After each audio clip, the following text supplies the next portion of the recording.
Hello everyone. এখন আমি higher maths second পেপারে সপ্তম অধ্যায় থেকে রাজশাহী বোর্ড ২০২২ সালে পরীক্ষায় আসা ৪ নম্বর সৃজনশীল প্রশ্নটি সমাধান করব। এখানে ক নম্বর প্রশ্নে বলেছে যে দেখাও যে 2 tan inverse x equal tan inverse 2x by 1 minus x square.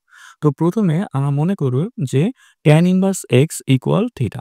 তো এখান থেকে tan ইনভার্সকে আমরা যদি ডানে নিই সেক্ষেত্রে হবে tan theta. tan theta equal বাইরে থাকে x। তো আমরা জানি যে tan 2 থিটার সূত্রটা কি ছিল যে 2 tan theta by 1 minus tan square theta. তো এখানে আমরা tan থিটার মান বসাবো। tan থিটা বলতে x। তাহলে এখানে 2 tan থিটা বলতে 2x আর 1 মাইনাস tan স্কয়ার থিটা বলতে 1 মাইনাস x স্কয়ার। এখন এই tan কে যদি আমরা ডানে পাঠাই তাহলে বাইরে থাকবে যে 2 থিটা। তাহলে 2 থিটা ইকুয়াল লেখা যায় tan tan inverse 2x by 1 minus x square. তো এখন থিটা বলতে কি ছিল? আমরা মনে করেছিলাম যে tan ইনভার্স x। তো এখানে আমরা থিটার মান বসাবো। তাহলে লেখা যায় যে 2 tan inverse x equal tan inverse 2x by 1 minus x square. তো এটাই আমাদেরকে দেখাতে বলেছিল। খ নম্বর প্রশ্নে বলেছে p equal 3 q equal 5 r equal 1/√10 হলে প্রমাণ করো যে a minus b plus c equal cot inverse 1/2। তাহলে এখানে দেখো যে a b c এর মান আমাদেরকে উদ্দীপকে দেওয়া আছে।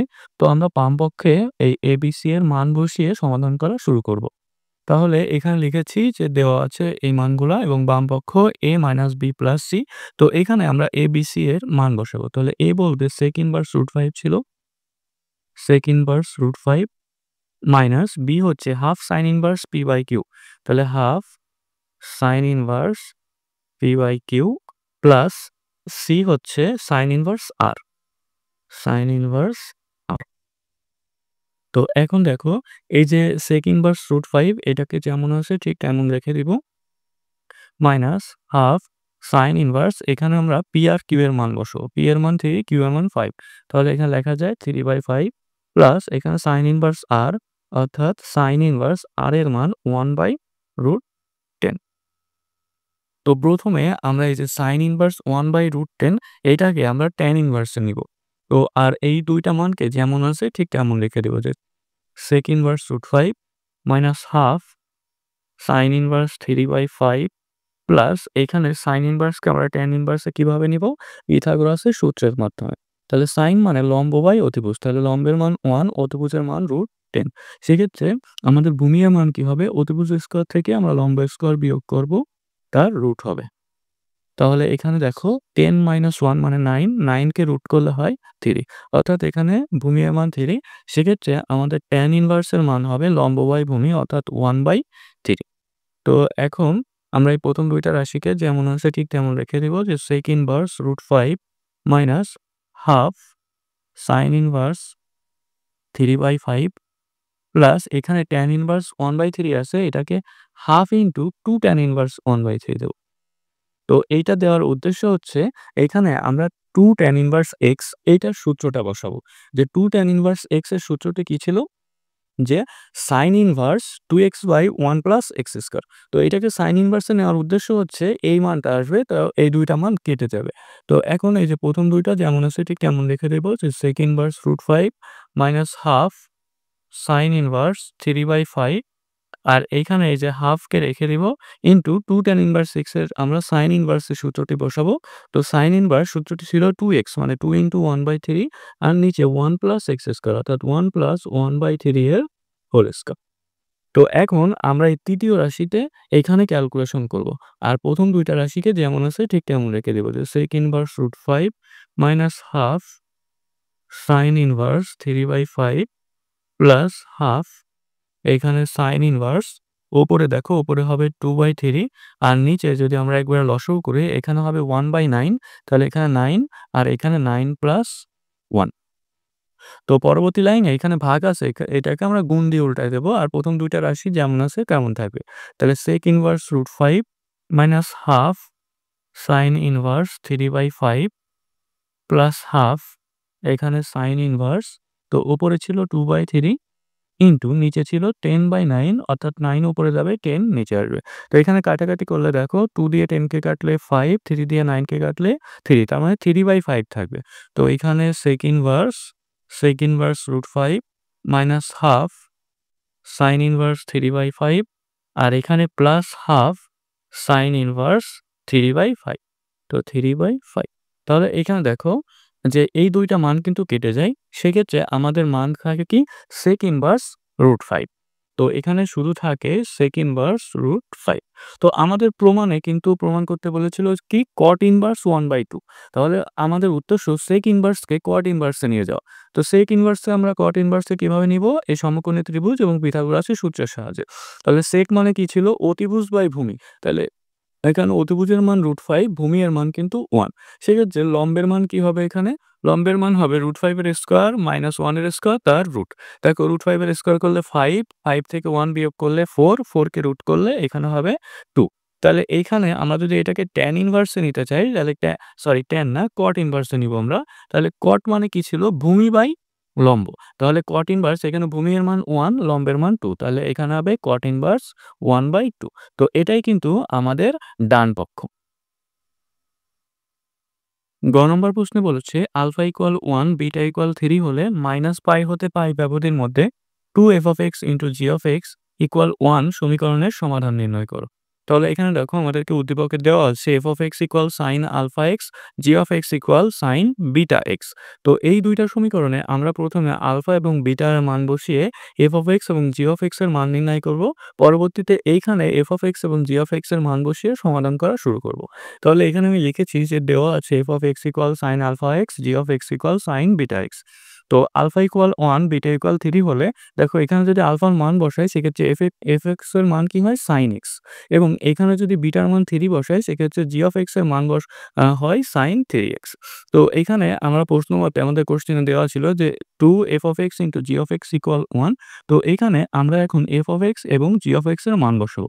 তাহলে f(x) এর মান ছিল sin x, তাহলে 2 sin x g(x) এর মান sin 3x। তো এখানে sin 3x ইকুয়াল 1 লিখো। তো এখন দেখো এখানে আমরা 2 sin এ sin b সূত্রটি এপ্লাই করব। তাহলে 2 sin এ sin b সূত্রটি কি ছিল? যে cos a - b minus cos a + b।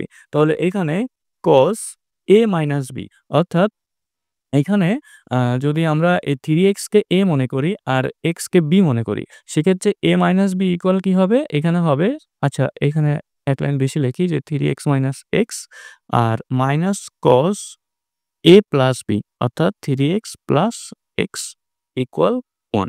তো এখান থেকে আমরা লিখতে পারি যে cos 2x - cos 4x equal 1। তো এখন দেখো এই যে cos 4x এটাকে আমরা এভাবে লিখতে পারি যে cos 2 * 2x ইকুয়াল 0। সরি 0 না, এখানে 1 হবে। তো এখন এই 1 কে আমরা যদি বাইরে নিয়ে আসি তাহলে কি হয় দেখো cos 2x - 1 minus cos 2 * 2x equal 0 হবে। তো এখান থেকে যদি আমরা মাইনাস কমন নিই সেক্ষেত্রে কি হয় যে cos 2x মাইনাস যদি কমন নিই সেক্ষেত্রে 1 প্লাস cos 2 * 2x ইকুয়াল 0 হবে। তো এখানে 1 প্লাস cos 2x এর সূত্র হচ্ছে 2 cos স্কয়ার x। সেক্ষেত্রে এখানে হবে cos 2x minus 2 cos square x বলতে 2x। তাহলে 2x ইকুয়াল 0। তো এখান থেকে আমরা যদি cos 2x কে কমন নিই সেক্ষেত্রে আমাদের অ্যান্সার থাকে 1 মাইনাস 2 cos 2x। তো 1 মাইনাস 2 cos 2x ইকুয়াল 0। এখন দুইটা রাশির গুণফল যদি শূন্য হয় সেক্ষেত্রে দুইটাকে আলাদা শূন্য লেখা যায়। অর্থাৎ হয় cos 2x ইকুয়াল 0 হবে অথবা এখান থেকে 1 মাইনাস 2 cos 2x ইকুয়াল 0 হবে। তো এখান থেকে দেখো cos θ ইকুয়াল 0 হলে আমরা থিটার মান কি জানি 2n + 1 আলফা মানে 2n + 1 π/2। সেক্ষেত্রে এখানে 2x ইকুয়াল কি হবে 2n + 1 π/2। তাহলে অতএব x ইকুয়াল কি হবে? x ইকুয়াল হবে 2n + 1 π/4 কেননা 2 এই পাশে এসে ভাগ হয়ে গেছে। তো এইখান থেকে একইভাবে যে 2 cos 2x ইকুয়াল 1 লেখা যায়। তো এখান থেকে cos 2x ইকুয়াল 1/2। তো 1/2 হচ্ছে cos 60 ডিগ্রি এর মান, যেটাকে লেখা যায় যে cos π/3। তাহলে cos θ ইকুয়াল cos আলফা হলে এখান থেকে আমরা কি জানি যে θ ইকুয়াল কি হবে 2n π ± আলফা। তো আলফা বলতে π/3। তো এখন এখান থেকে যদি x এর মান নির্ণয় করি 2 এই পাশে এসে ভাগ হয়ে যাবে। তো এটার যদি ভাগ হয় তাহলে এখানে 2 কেটে গিয়ে n π থাকে প্লাস মাইনাস এখানে ভাগ হলে পাই/6 থাকে। তাহলে আমাদের x এর মান কিন্তু আমরা ৩ টা পেয়েছি।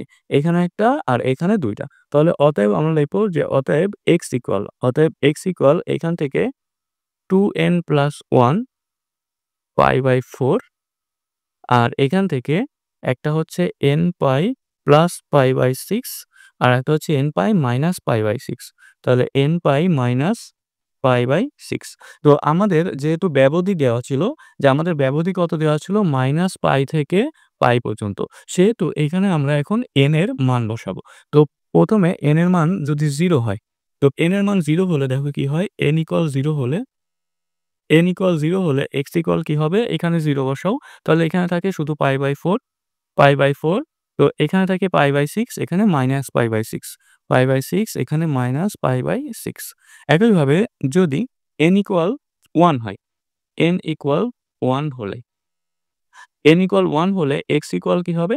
n = 1 এখানে 1 বসাও যে এখানে 2n অর্থাৎ 2 + 1 মানে 3 তাহলে 3π/4 হবে এখানে 3π/4 এখানে যদি আমরা 1 বসাই তাহলে π + π/6 এটা হবে 7π/6 7π/6 এখানে যদি 1 বসাই তাহলে হচ্ছে 6π - π অর্থাৎ 5π/6 হবে 5π/6 এটা n = 1 হলে। এখন n = -1 হলে n = -1 হলে কি হবে?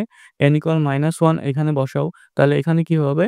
যে -2 + 1 অর্থাৎ -1 অর্থাৎ -π/4 তো এখানে হবে x = -π/4 তো এইখানে যদি -1 বসাই সেক্ষেত্রে রেজাল্ট হবে -5π/6 -5π/6 এখানে 1 বসালে সেক্ষেত্রে রেজাল্ট হবে -7π/6 -7π/6 এখন একইভাবে n = আমরা -2 বসাবো। যে n = -2 হলে তো n = -2 হলে কি হয় দেখো এখানে -4 + 1 অর্থাৎ -3 তো এখানে হবে -3π/4 তো x = -3π/4 তো এইখানে যদি আমরা -2 বসাই এখানে x এর মান হবে -11π/6 -11π/6 তো এইটা তোমরা হচ্ছে রাফে ক্যালকুলেশন করে নিবা যদি একবারে করতে সমস্যা হয়। তো এইখানে যদি আমরা n এর মান -2 বসাই সেক্ষেত্রে হবে -13π/6 -13π/6 তো এখন আমরা দেখব যে আমাদের এই সীমার মধ্যে -π থেকে π সীমার মধ্যে এইখানের কোন মানটা আমাদের ভ্যালিড হয়েছে। তো এখানে দেখো প্রথমে n = 0 এর জন্য n = π/4 π/4 কিন্তু এই সীমার মধ্যে তার মানে এইটা হবে।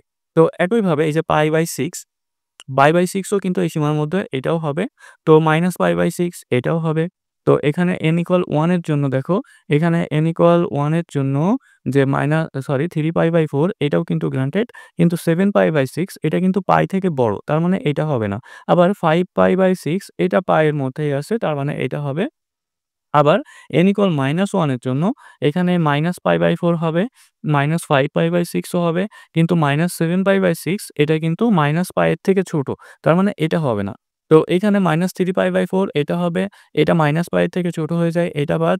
আবার এটাও -π এর থেকে ছোট হয়ে যায়, এটা বাদ। তাহলে আমাদের কিন্তু নির্ণয়ের সমাধান হবে ১, ২, ৩, ৪, ৫, ৬, ৭, ৮ এই ৮ টা হচ্ছে আমাদের নির্ণেয় সমাধান হবে। তাহলে আমরা লিখব যে প্রদত্ত সীমার মধ্যে অতএব প্রদত্ত -π থেকে π সীমার মধ্যে নির্ণেয় সমাধান x ইকুয়াল লিখব যে -3π/4 তারপর একটা মাইনাস আছে যে 5π/6 -5π/6 তারপর লিখব -π/4 -π/4 এবং পরবর্তীতে লিখব +π/4 আছে দেখো এই যে +π/4 তারপর +π/6 তাহলে +π/4 +π/6 তারপরে আছে 3π/4 এবং 5π/6 তাহলে 3π/4 আর আরেকটা হচ্ছে 5π/6 এখানে -π/6 বাদ পড়ে গেছিল।